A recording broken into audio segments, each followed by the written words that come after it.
It always seems a little awkward when we come to this day that is about celebrating women in our lives, the forebears of faith who have been sisters and mothers and grandmothers, aunts, nieces. And then we hear this gospel lesson that is so filled with father language.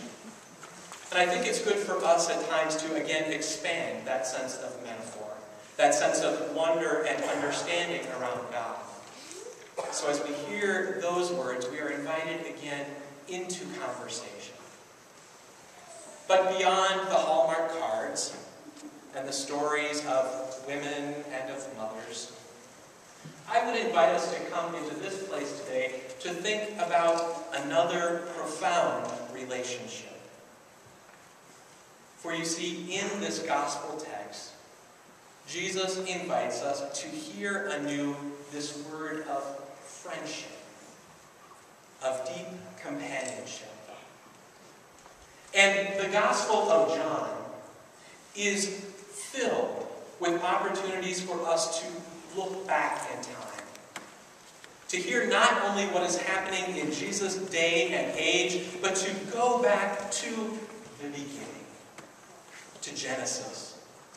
At Easter, we are invited back into the story of the garden and encountering the holy again in the garden.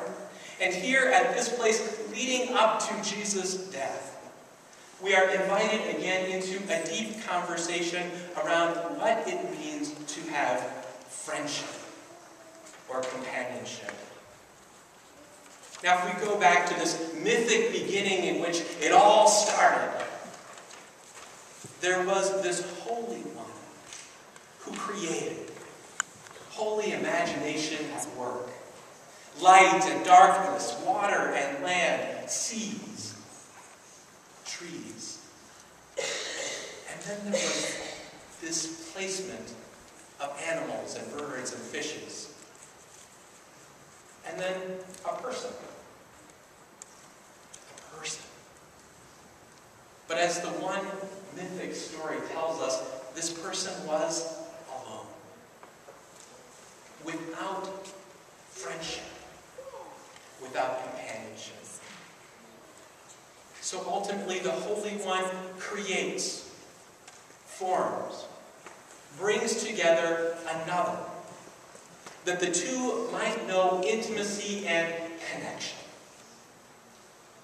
Now, over the course of the next 5 or 6 months, we are going to hear this text from Genesis batted around a lot, I promise you, in the context of marriage. I think if we think of it as marriage, we are missing the whole point. But if we are willing to go deeply into the sense of companionship and friendship, then we are getting what is happening here and where we are called in as people of faith to a new and renewed understanding. That there is a sense of people living alongside one another, sharing in their days and in their nights, being able to talk or to explain what is happening, the good, the bad, the challenging, the hopeful. And in the context of that, we continue to see and experience the holy. And so here, in John, we are called back to that story at the very beginning and are given a new framework or a new twist on this story. That there is one who comes among us, who walks with the people. Just like in Genesis, where God moves among the people, walking, talking, interacting, incarnational, deeply connected. That there is this one who, even in the midst of facing his hour of death, in the midst of trying times, is with his friends, those who have journeyed with him. And it is all about relationship, deep relationship. And rather than just leaving it there, Jesus calls us again to look at the people who are around us. To say, how are you caring for them? How are you loving deeply? Wonderful. And ask asking us to examine what is the intimacy that exists. Now, intimacy, oftentimes, we go very quickly to images of sex and sexuality, rather than that sense of heartfelt connection, of the wonder of the ties, of what it means to be people together, sharing, living deeply and faithfully. And I think the reason we do that is because we know that intimacy and friendship takes a lot of hard work.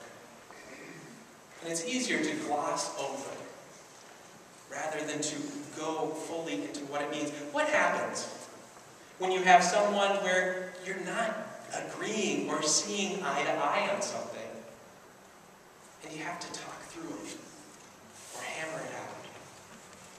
Or what happens when you wrong someone? When you know you've messed up? Sometimes we go automatically to that place of shame or hurt or anger. But what happens when we are invited into a relationship where it's more than that? It's meaning that there is a foundation, a connectedness together that continues to live and breathe, to enhance and challenge. That is the place that Jesus is calling us to